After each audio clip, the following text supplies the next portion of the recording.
any government anywhere in the world to have millions of young people without an opportunity to work or do business. It is the responsibility of any government to formulate policies and programs that give opportunity to young people to work and do business. And that opportunity must be deliberate. It cannot be through guesswork. And therefore, I want to ask the young people of our nation to vote a government that is going to imagine and is going to deliver in a deliberate manner opportunities for jobs and opportunities to do business for the young people of our nation. It is not a favor, it is a right for every young people, every young person to work in Kenya. And it must be deliberate. You know, there are many people who are talking a lot of things, you know, and a lot of drama and cinema nyingi. Lakini up until we have a deliberate policy framework and deliberate programs that will deliver opportunity for young people in our nation to work or do business, it is not going to be business as usual until we have clarity. And I want to tell the young people of our nation, that opportunity exists in the bottom-up program that we are working on that will first prioritize the employment of the jobless, prioritize empowerment of ordinary businesses, and ensuring that our farmers have the necessary support to increase their productivity and to access markets with their products without the interference of brokers, cartels, and monopolies. That is the future of our nation. I want to say this without any fear of contradiction. There are so many politicians and political formations and political parties that are our competitors who are working so hard to win the support of ethnic chieftains.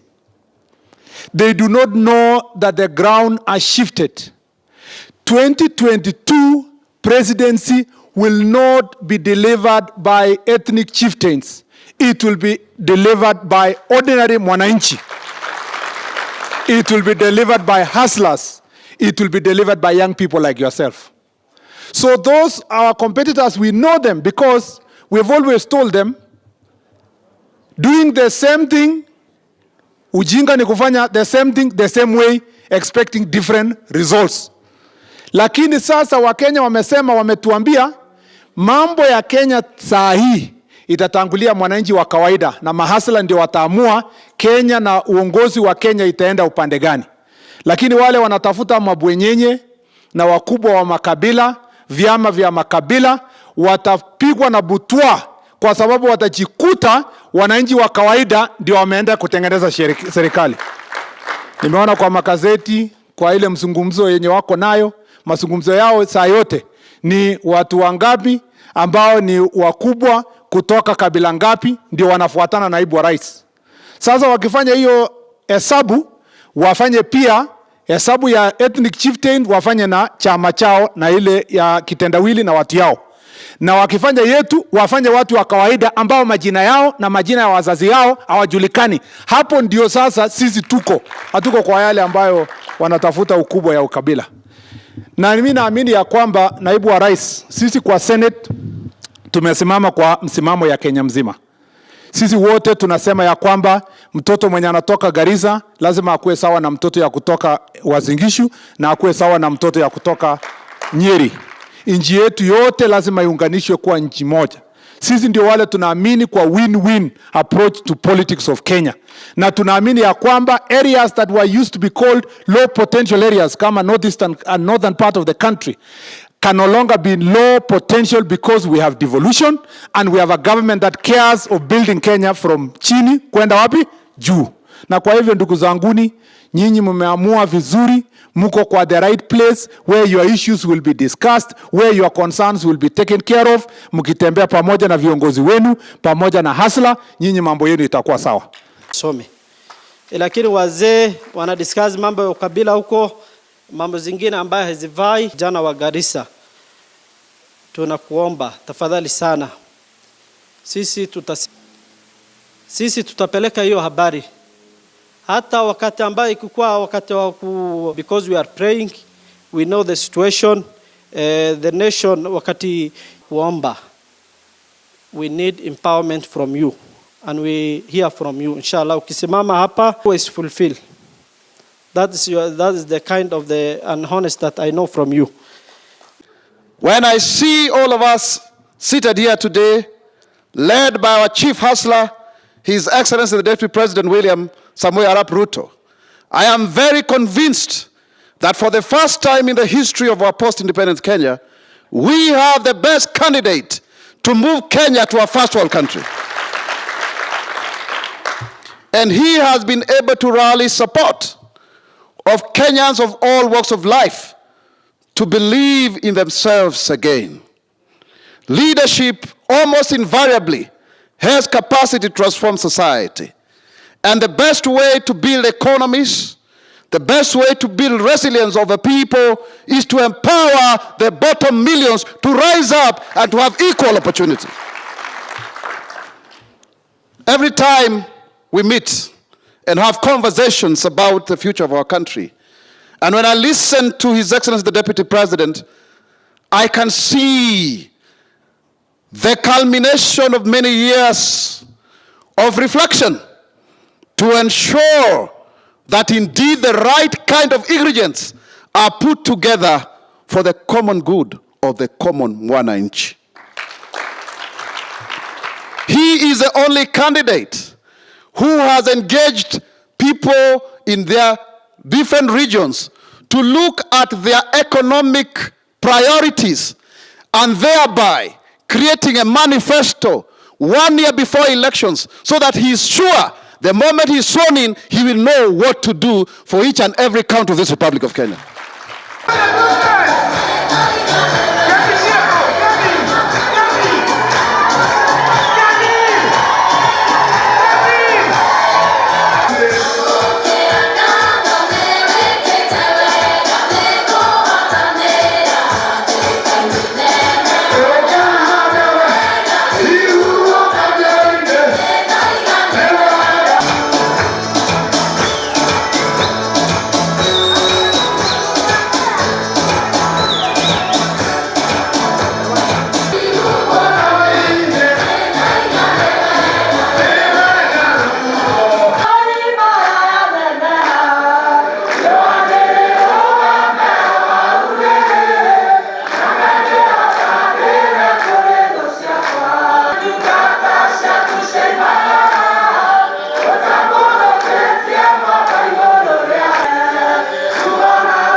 ile ya bottom to up. Lakini wenda gutongoreria maundu macio mothe athiki andu kiharo. Onyesheni Deputy President Jacob Mkubwa na Brian Mungu nyuma yake. Asanteni sana. Tutapata somo letu kutoka kitabu cha Joshua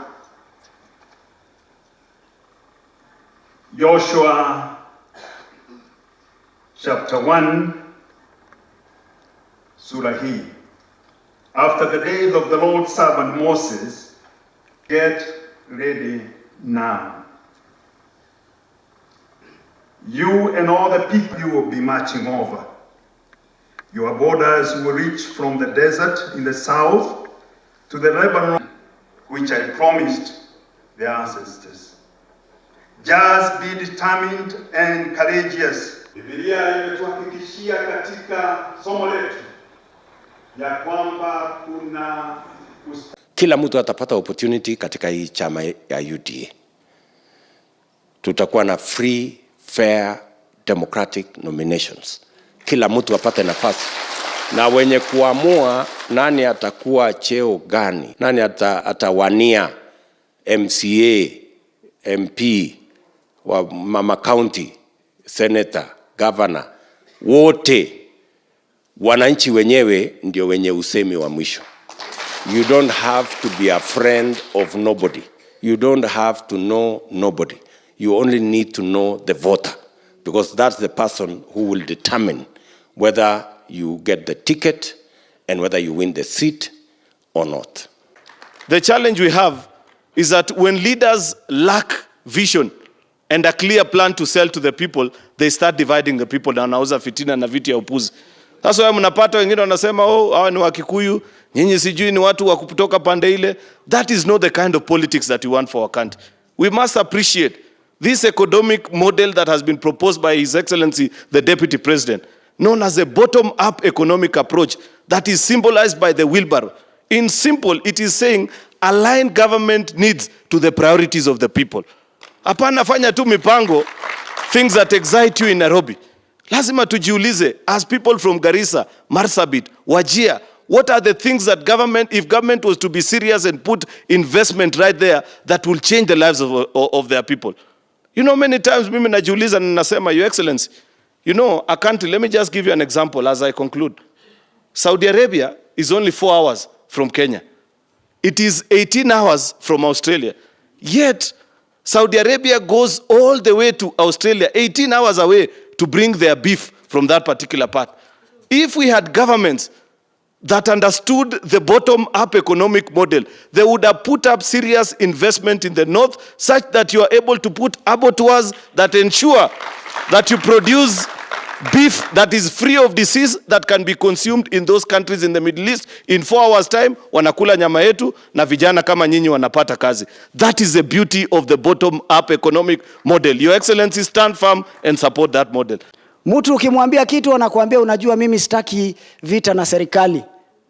Kwani sisi ndio tuna mwili ya chuma?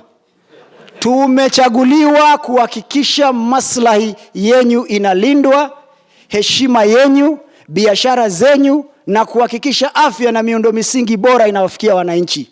Hatujachaguliwa kushabikia ukiritimba na ujinga kila kukicha. Na ndio maana unasikia hawa na dada watatu wanasifiwa. Kwa nini wanasifiwa? Ni wanaume mabinti. Nominated, ambaye anafaa akiambiwa left anaenda left, akiambiwa right anaenda right. Safari anaambiwa left anasema hapana, it's not good for my people. Anaambiwa enda right anasema no, it's not good for my people. Kisha mnapangwa saa zote. Kenya ya sasa 60% ni vijana wapiga kura. Nendeni mkate kura. Nendeni mujitayarishe muunde serikali yenu. Sisi tumejipanga, tuko ndani. Tukipata tunavuta, wewe unakuja unakaa kwa meza pia, na tunapanga serikali. Sisi tunakataa kama watu wa Northern Kenya, watu wachache ambaye hawana interest ya community yetu kukaa pale kwa viti kubwa kubwa kutupanga. Na sasa wameona sisi tumerevuka. Wametafuta namna ya kuja kutuingilia, ati sijui tutafute chama ya kikabila, sisi tutengwe na watu wengine, ndio ile serikali inakuja sisi tupaki nyuma. Mtakubali hiyo? Hiyo chama ambaye imeletwa, I don't know ni chama ama ni nini, inaitwa upya. Hiyo kitu sisi tumeikemea. Kwa sababu hata vile imeanza, utaona jamii wengine wametengwa, wengine wamechukuliwa, na ukiangalia sura ni wale watu ambaye hata sasa ndio wao wanaendelea kututesa. Kama ni kazi, ni kwa familia, sister-in-law, brother-in-law, sijui nani. Saa hii kazi ingine yote ikitokea, bado ni mtu yake, ni nani, ndio wanataka kutukalia. Tutakubali? Sisi chama ya ukabila hatutaki. Sisi tunataka chama ambaye ni ya Kenya mzima, ambaye ni chama sisi kama watu wa kawaida iko na mawazo yetu na iko na maono yetu. Kila mtu atapata opportunity katika hii chama ya UDA. Tutakuwa na free, fair, democratic nominations. Kila mtu apate nafasi. Na wenye kuamua nani atakuwa cheo gani, nani atawania MCA, MP, wa mama county, senator, governor, wote wananchi wenyewe ndio wenye usemi wa mwisho. You don't have to be a friend of nobody. You don't have to know nobody. You only need to know the voter, because that's the person who will determine whether you get the ticket and whether you win the seat or not. On any government anywhere in the world to have millions of young people without an opportunity to work or do business. It is the responsibility of any government to formulate policies and programs that give opportunity to young people to work and do business, and that opportunity must be deliberate. It cannot be through guesswork.